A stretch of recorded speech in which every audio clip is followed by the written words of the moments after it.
Jalen and Jacoby is presented by Samuel Adams. He is Jalen Rose. I'm David Jacoby. We are Jalen and Jacoby. Jalen, what is it that we do? We give the people what they want. Jalen, we have a mutiny mounting in the locker room in Dallas for the Cowboys. We also are going to be joined by the young phenom, Miles Brown, on the program. But we start with Game 1 of the World Series last night. At the beginning of the game, Glasnow, Kershaw were dealing. Thought maybe it'd be a pitcher's duel. That was until the bats of the Dodgers heated up and took over in the fourth inning into the fifth. What did you think of the offensive explosion from LA? Unlike the rest of society, baseball appreciates quality lefties. You see Bellinger at the plate. You see Kershaw on the mound. And you see those guys being productive for a team that's been there a couple of years and has come up short. So now all of a sudden you see your ace on the mound. He starts to struggle with the first couple of batters, and then you get into your DMX. Here we go again. And then he gets out of the jam, Jacoby. And then he's able to survive a few more rounds until the bats woke up. The Dodgers were a confident team, and they got it done in Game 1. I'm glad you brought up that first inning because when I sat down, I put the kids to bed, I had the popcorn, and I was rooting for Kershaw. We all know how much he has struggled in his career in the postseason, and they talk about it during the entire game. And then he let two on in that first inning.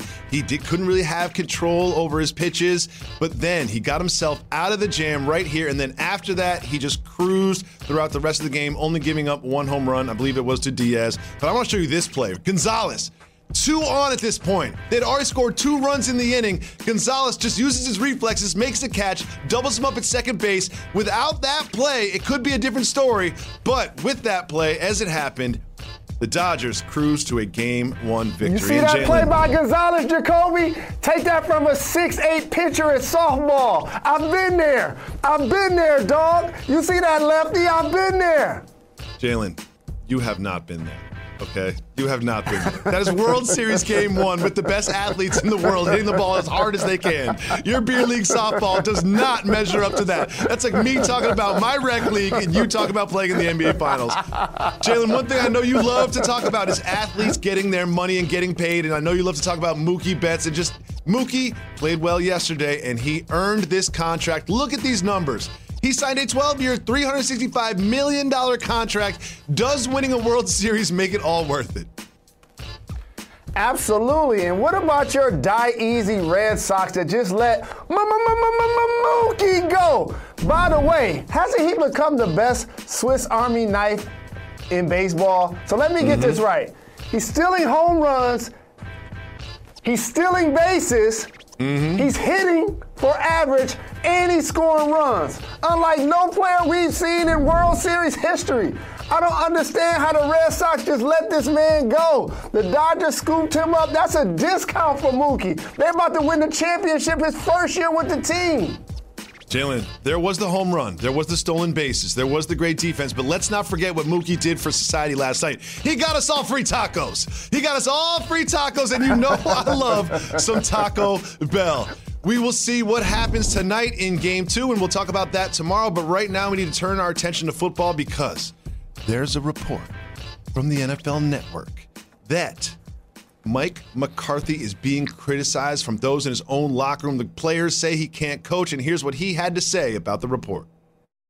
I haven't been part of any of those type of discussions. I think like a lot of things, when you hit a part of your season or any challenge where there is negativity out there and where it comes from and who it comes from, I mean, that's something that, you know, I've never chased, but I think you do have to recognize it.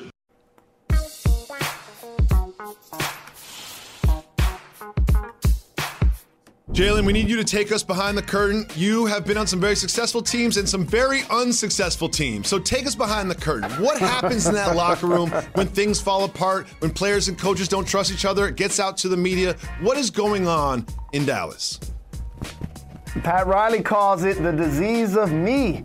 And that happens when you win, you take more credit, and you feel like it was more about you than it actually was. Well, it works in reverse when you lose in Jacoby, and when you're on a team that's struggling and Gallup drops the ball in the end zone, or Ezekiel Elliott drops the ball on the field, or the defense can't stop anybody, you realize, how did we get here? It's like, wait a minute, we lost Dak, our leader that we didn't pay long term. Now all of a sudden that stability that he was giving us isn't there anymore. I talked about Zeke dropping the football, and then all of a sudden the defense, Tommy, please at least roll the defense, can't stop anybody. Like, seriously, the Dallas Cowboys are historically bad on that side of the football. So when your best players aren't there, Dak, Zeke is in the lineup not getting it done, your offensive line has dealt with injuries, and that defense, oh man, they paid top dollar for a couple of guys to play on that side of the ball. Of course, it's time to point fingers now. And you don't have to walk past, you can walk past the coach easy. You can go to the GM. Maybe I should go to the owner.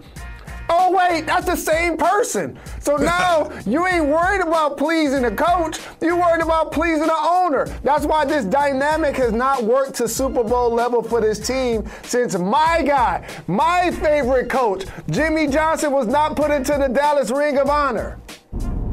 Jalen, I'm glad you brought up the disease of me, because that's Pat Riley's sort of theory about successful teams and players taking too much credit and sort of overvaluing their contribution. But there's also what you pointed out here, which I'm going to call the disease of you. The opposite. When things go poorly, you take the finger and you point at everybody. Guess what? He doesn't know how to coach. He's not preparing me well, and he didn't throw the ball, and the offensive line isn't blocking. It's never my fault. It's always your fault, and that's what happens here. But guess what? Everyone, this is just a function of losing football games. And Dallas Cowboy players, Dallas Cowboy coaches, and especially Dallas Cowboy fans, relax, because you're going to win the NFC East and end up in the playoffs. Look at their next 5 games. Washington football going to beat them. Eagles, I'm going to say that's a toss-up. Steelers definitely going to get blown out. Don't freak out after that one. And then you beat the Vikings and you beat Washington again. So that's going to put you in position to win the NFC East. So right around the end of November, this conversation is going to be over. There's not going to be any more finger pointing, because I'm saying it now. The Cowboys look so bad right now. They've lost their quarterback. There's the mutiny inside the locker room. But guess what? It's going to turn around, because the players in their division and the teams in their division are so terrible. They're going to end up winning the East and end up in the playoffs. That is just how it's going to play out. Jalen, there's another team in Texas dealing with some turmoil, and that is the Houston Rockets. They do not have a head coach. They do not have a general manager. Owner Tillman Fertitta said that they're not going to blow it up. They plan on contending, insinuating they will not trade Westbrook or Harden. Huh. Your thoughts, Mr. Rose? Well, when you see what the Oklahoma City Thunder got for Paul George to the Clippers, you got to consider trading Russell Westbrook, because James Harden is at his maximum when he's in control of the basketball, and so is Russ. So therefore, if you're going to play micro ball, then you can find ways to put Russ at the 4, where he's all of a sudden leading the league in points in the paint since January. And then all of a sudden you get to the playoffs and the game slows down and you're not tall enough. The only way to remake their roster would be potentially to trade Russ. Now, saying it right now, it doesn't really matter, because they have no GM. They have no coach. And guess what you're hiring those 2 people to do? To make this decision. This is why those positions aren't filled just yet. Because as a coach, you have to figure, if I'm going to take this job, I'm going to be hesitant to do so if the owner makes me feel like I want to double down and triple down on Daryl Morey and Mike D'Antoni's micro style. If I'm the next head coach, I want this to be a lot more traditional in a lot of ways based on how today's teams are playing. And one of those things can't be to take the ball out of James's hands. You don't see James Harden very often scoring in the 3-on-2, scoring in the 2-on-1, cutting off the ball. When other people have the ball, he takes that as a chance to rest. As a guy that averages 35 points, he's like, I get a possession off. I don't gotta have the ball. And so you have to put him in position to maximize his game, which has made him an MVP. Jalen, our producer Demetrius asked me a really interesting question earlier. He said, should they trade Russell Westbrook? And I was like, well, it's not a yes or no question, because if they could and get something good back, I would say yes. However, the market for Russell Westbrook right now isn't that high. So I think if you do make a move like that, you trade Russell Westbrook, as I think they should if they could get 100 cents on the dollar. But right now, I don't think that's what you're looking at for someone as talented as Russell Westbrook. What do you think about that? Russ is still a superstar when healthy around the league. He just averaged a triple-double a couple of years ago and won MVP. He's dealt with some injury. He even showed that he can change positions, play off the ball, and still be effective because he led the league in points in the paint since January while the league was happening. However, to maximize his game, you have to have the ball in his hands, and he can be a guy, if you have a market that needs a marquee name and or player to attract a fan base, to pay attention to somebody that's going to come and give you effort on a nightly basis, especially in the Eastern Conference. That should be something that teams are considering. So, Jalen, should they trade Russell Westbrook? It only depends on what they're getting in return based on what you said. Like, I'm not going to give him away, but I'm not going to give him away, but if I could get some value for him and he could become a face of the franchise, I'm looking at a lot of Eastern Conference teams that don't give fans necessarily a reason to come watch them play, that need somebody that can draw the people in and then now ignite the locker room around them. Russell can be that guy. Well, there's a lot of change afoot in Houston, regardless if they make a trade, because they're still looking for some very big positions to fill. And Jalen, something I want to talk about with you that I can relate to. Having trash talk to you on the basketball court. Now, this happens to me a lot, but it never happened to me in the NBA Finals. And our guy, Duncan Robinson, was on the Tate and Titus podcast, and he said that the Lakers bench was calling him Jimmy Neutron during the Finals. Jalen, I always say, you can be mean if you're funny. Is this funny enough to be that mean? Well, is it mean that initially when I saw this, and you know Duncan Robinson is my guy, that I didn't know who Jimmy Neutron was. So initially I had to figure out who they were talking about. So it's almost like you got to remember, Seinfeld is the white version of Martin. It takes me some time to get that humor. I didn't get it at first. I had to Google it, and I was like, Jimmy Neutron, yeah, the hair, the face, I got it at that point. But for me, Jalen. It looked like somebody that was a member of Happy Days. Like Jalen. Like Potsy. Jalen, I think knowing who Jimmy Neutron is has a lot more to do with you being old than you being black. When we come back, we have Miles Brown joining the show. Stay tuned. He knows who Jalen it and is. Jacoby is presented by Samuel Adams from Boston with Love. Savor the flavor responsibly. Part of Happy Hour. You know those once-in-a-blue-moon moments, Jalen? Well, guess what? Those once-in-a-blue-moon moments, they should happen more than once in a blue moon. Blue Moon Beer is on a mission to celebrate and inspire more of those once-in-a-blue-moon moments. I don't know if you knew this, but Blue Moon Beer was created during the 1995 baseball season at the Sandlot Brewery at Coors Field in Denver, Colorado. Do you know why it's called Blue Moon, I was living Jalen? there at that time. It's called Blue Moon I believe because I was someone one of the first tasted it. people to use an orange in the really? Rocky Mountains. I believe I was one of the first people to do signature it. orange garnish, that's you? You're taking credit for the signature orange garnish? Yeah, I believe I love was the one of the signature first orange. people to do it. I was It's living got in that Denver in good, 95. that good citrus taste. And you know what I like to do? I like to drink the beer, put the orange in there, drink the beer, and then at the end, eat the delicious beer-soaked orange. The next time you're out with friends or just enjoying a night in, reach for a Blue Moon. It's the beer you can enjoy every day. And you can have Blue Moon delivered by going to get.bluemoonbeer.com, and you will find your delivery options near you. Blue Moon, reach for the moon. Celebrate responsibly. Blue Moon Brewing Company, Golden, Colorado. Remember that National Vote Early Day is October 24th. For more information, visit IamAvoter.com. Coming to you live from Pier 17 in the South Street Seaport and brought to you by Chase. Welcome back to Jalen and Jacoby. Jalen, we have a young superstar joining the show.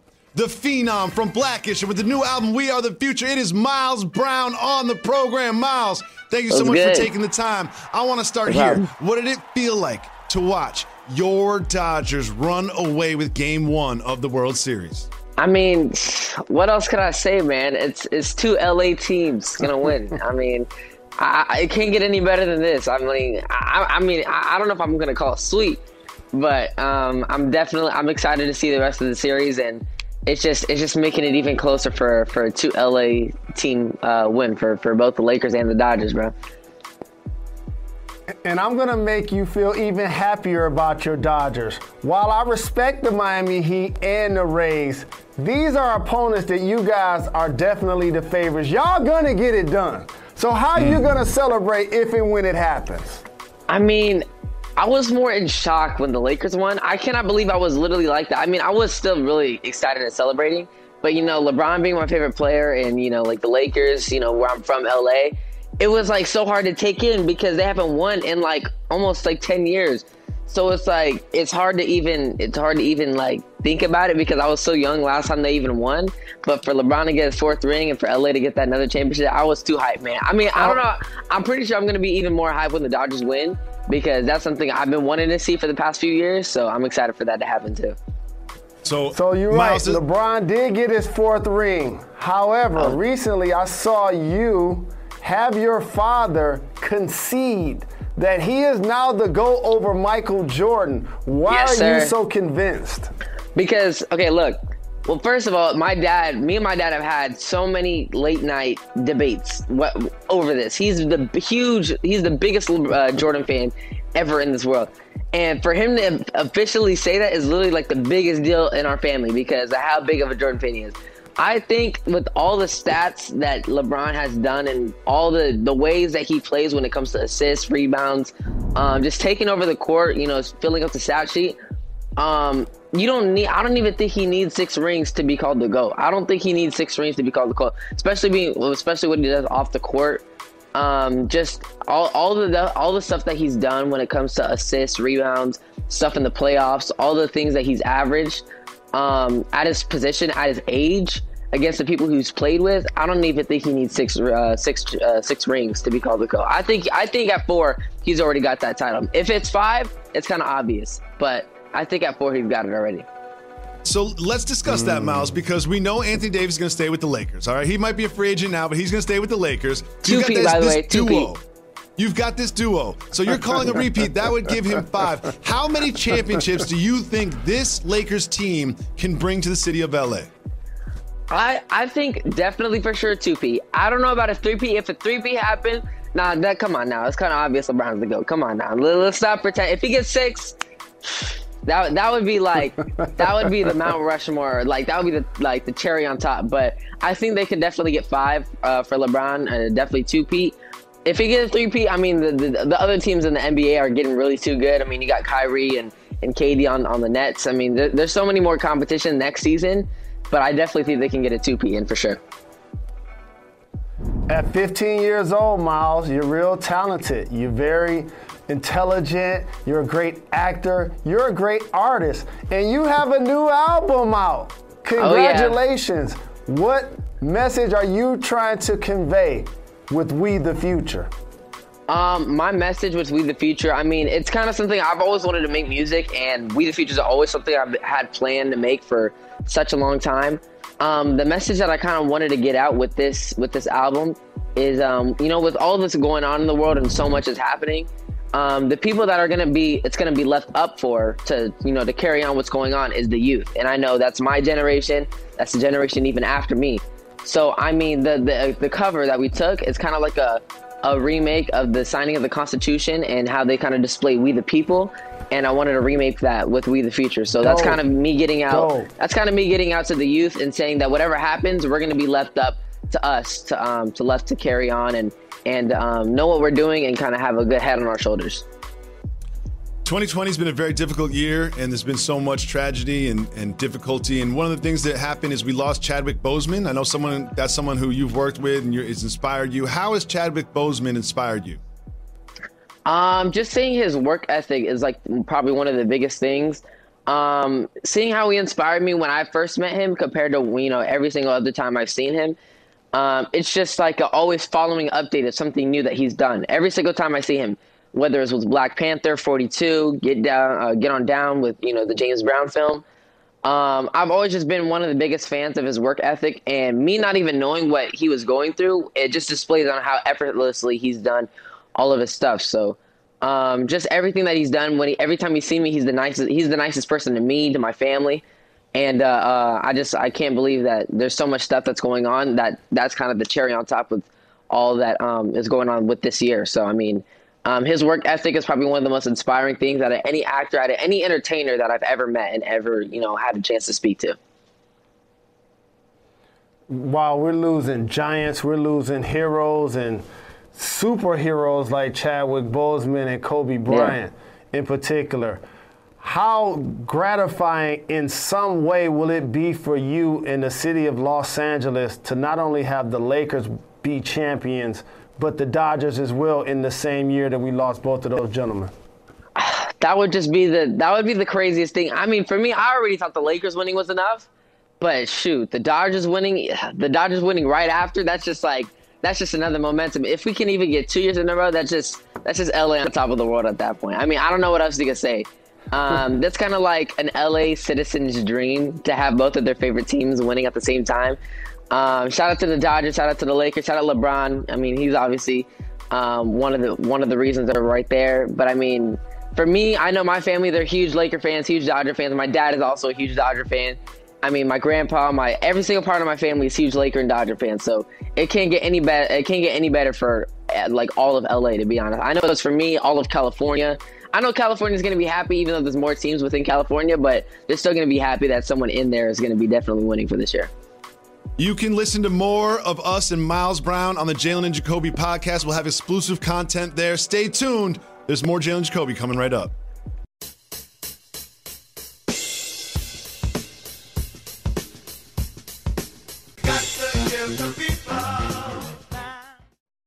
Jalen and Jacoby is presented by Samuel Adams from Boston with Love. Savor the flavor responsibly. Part of Happy Hour. One of, if not the biggest fight this year in the UFC, it is Khabib Nurmagomedov against Justin Gaethje. That is on ESPN Plus at 2 p.m. on Saturday afternoon. Welcome back to Jalen and Jacoby. Jalen, it's about to get emotional. I know this is a very touchy subject for you. He could have been drafted by the Lions, but he wasn't. Now Tua is going to be the starter for the Dolphins. Head coach Brian Flores said that he's been looking great in practice, and that is why he is starting. Your thoughts? So you mean he's already healthy enough and ready to perform? Oh, man, this hurts. I know this hurts. Good luck, You need Tua. therapy. I love you. The Lions are going to cost you so much money in therapy. Thanks for Miles Brown for coming on the show. We'll be back tomorrow on ESPN at 2 p.m.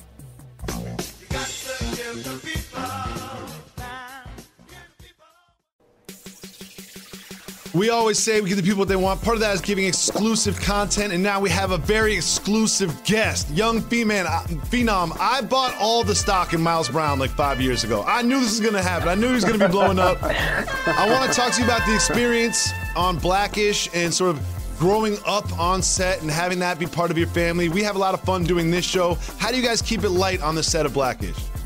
I mean, just with the type of cast that we have, we're always bouncing off each other, and I mean, it's just like the chemistry that we all have together. You can never have a dull moment on set. For the past 7 years, I literally do not remember one dull day that we've ever had without jokes being cracked every single second. And it's literally one of the most fun experiences of my life. Literally, I don't think I'm ever going to have a chance to do something like this, especially just because of the certain type of cast that we have.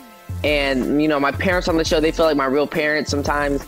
And they get the certain advice that they give me is like real parents. I mean, Anthony, not like a parent. He's more like a really cool uncle, if that makes sense. So he's kind of more loose when it comes to that. But definitely Tracy and Jennifer and Lawrence, they really feel like my real family. And I'm always super excited to see them every single day on set. Congratulations, and I've always appreciated your versatility as an actor. Can you introduce our audience to a really important word? Because you said the show has been on for 7 years. Can you let the world know about syndication? You made it! 15 years old! Syndication! I mean, that's something that I feel like that's just something that comes with having fun on the show. I don't really think the show would be so as successful as it really is if we didn't really have fun making it. Because it just shows you how natural that we are doing it. Because the type of topics that we talk about, if we were super serious about, I mean, we are serious, but the way we film, if we were super tight about certain things, I don't think the show would, kind of relate as much and people would really understand what we're trying to get through. But I mean, I think with everything that's going on, we're still a comedy, if that makes sense. So every single thing that we say and we talk about, we still have to put that comedy effect on it. So I'm super excited about it. Syndication, like you said, I'm super excited about that. I mean, the premiere is tonight. I'm super excited about the premiere coming out. And season 7, it's been 7 years, man. Dope. So I know you've got a little game on the court. We've seen you at the celebrity basketball game, and we know basketball is your favorite sport. Tell me sort of who you model your game after. Like, who do you most resemble in the NBA? I mean, obviously my favorite player is LeBron, but I don't think I play like LeBron. I don't have the size of LeBron. I don't attack the rim, So I think I play more like more of like a combination of Steph Curry and like Chris Paul, if that makes sense. Like Chris Paul, I think I can really see myself as a Chris. You get the idea. I can tell you get the idea. But I mean, I'm definitely more of a shooter, playmaker style. So if I could compare myself to those two, it would definitely be Curry and CP3.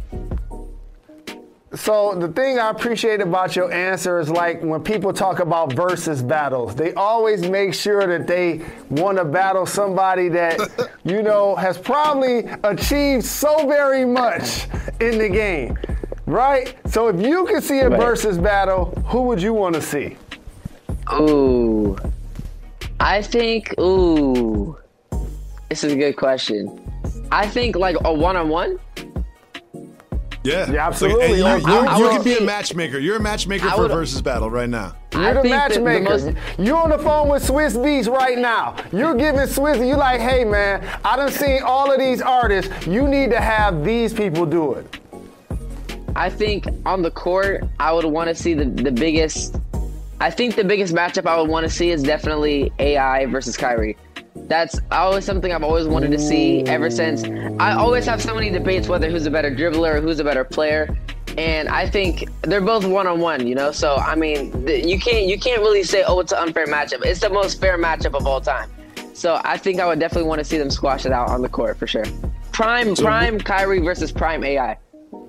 One thing that Jalen cares a lot about is his hairline, and second to that are his teeth, right? He goes to the dentist if anything happens, right? I don't know how he does it. I literally don't know how he does it.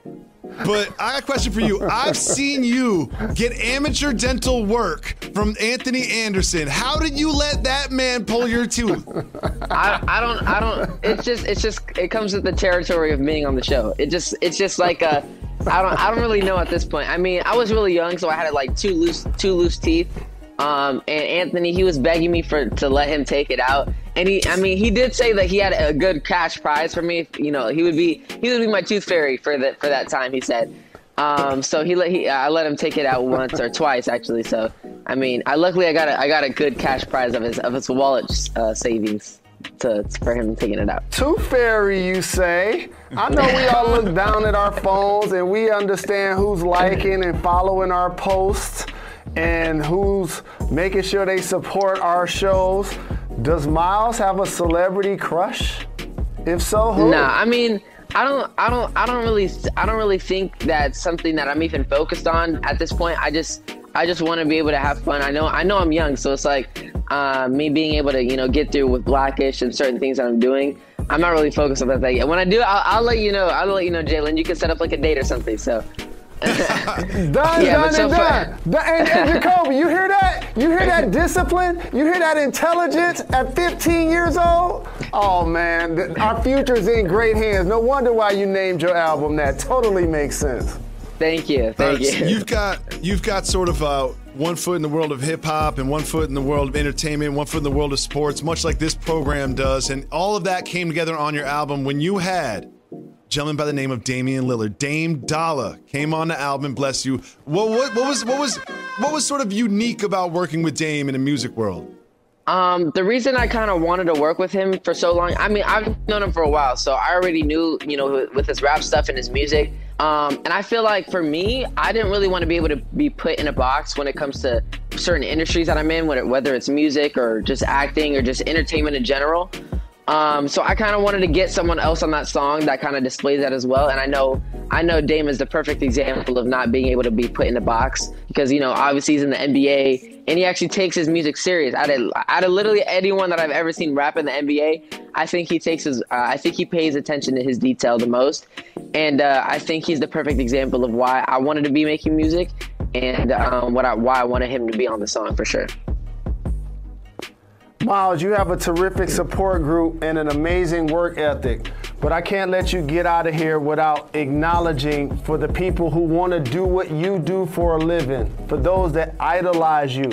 Can you just acknowledge for the public the time management that comes with being an actor, being an artist, and also finding a way to just divorce yourself from either one to keep your sanity? There's always a time for everything. I mean, there's time, since I'm a kid, I have to learn to be able to do school on top of that as well. So I mean, it's always tough trying to balance school and work. It's always a kind of gray area type of thing. But when it comes to just being in the industry or being in multiple industries, just know that there's always a time for everything. And it doesn't matter how much time you have on your hands. There's always a time throughout the day to do certain stuff, whether it comes to music, acting, school, dance, whatever it is, just having fun. And if it's me, whether, doing stuff for film company ideas or being on a movie or just doing TV or dancing, acting, music, there's always, I always try to make time for myself for every single thing 24/7. And still be able to have fun, do school, and go to sleep and have enough time to go to sleep and play video games at the same time. So, Miles, I wouldn't be doing a service to the old heads, the people me and Jalen's age, without pointing out the fact that you have bars. You have an album coming out. But so does your dad, Jack Brown, Wild Child from Loot Pack. We're old enough to remember that. Did you ever surprise your friends that are your age by putting on some old Wild Child bars? Oh, okay, that's so crazy that you guys just said that. Like, that's the craziest thing. Okay. But I mean, my best friends always knew that my dad was a rapper, and they always knew what he did. So I mean, it wasn't really that kind of a big surprise for them.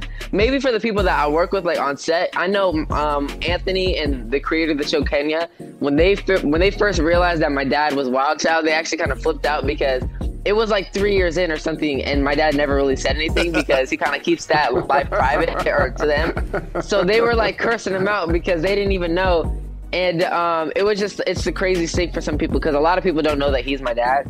And I don't know, it's just like the craziest thing for me to talk about it because I just see him as my dad and you guys see him as something else. So it's like, it's kind of weird. But I mean, yeah, for every single time I do a music thing, I always get him on it. So, yeah.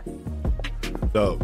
Well, as an old school hip hop head, just so you know, when y'all walked in South Street Seaport, you see I almost tackled your father. I was like, yo, what's happening? I was so hyped to see him. But you mentioned Kenya, I'm glad you did, as well as Anthony and Tracy and so many talented people that you get a chance to be around each day. Not to give away any of your secret sauce, but what next idea do you have? Like, what else do you say, you know what, the industry needs this project? Well, okay, the most I could say, I guess, is that I've always grown up to do certain stuff. I've always fell in love with dance, fell in love with basketball, fell in love with gaming. Those three things are actually really good. Okay, so, I mean, all I can really say is that I've always wanted to do stuff around those, and I've always wanted to be able to plug certain stuff that I actually love in real life into the movies, into TV. So you guys can kind of expect certain stuff that has to do with, my actual passions. And whether it's being in the NBA, like I've always wanted to be in the NBA, but obviously certain limits, with my height and my weight and stuff, really don't comply with that. So, I kind of have to do it through acting. So, I've always wanted to kind of do stuff that I love in real life, but through acting, because it kind of makes it even more fun. So you guys can expect some stuff like that. I just love the fact that he said he was a combination of Chris Paul and Steph Curry, which is literally would be the best point guard of all time. And then he said that it's his height that's keeping him back from the NBA. It's only his weight that's keeping him back from the NBA. He puts on 20 pounds of muscle. He'll be starting for the Lakers. If I was a good 5'8" right now, I would. Killing him. Yo, thank you so much for your time. You know you got a home here on Jalen Jacoby anytime. Whether you have a project to promote or not, hit us up. You're welcome back anytime. Appreciate you so much for your time. Thank you. I appreciate you guys, man. You guys are family. Thank you guys. Well, thanks a lot, man. I appreciate the love. That was dope.